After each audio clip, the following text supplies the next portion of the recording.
அனைத்து ஆளுமைகளுக்கும் வணக்கம்.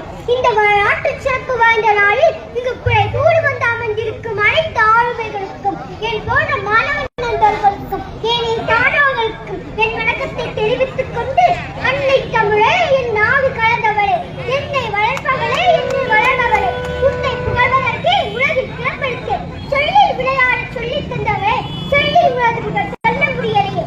தமிழே, அன்னை தமிழே, தொண்டு செய்த பழுத்த பழம், தூய தாடி மார்பில் விழும், பண்ணை சிறப்பு உலகுகளும் தொழில் சிறுத்தைகளும் என்ற புகழுக்கு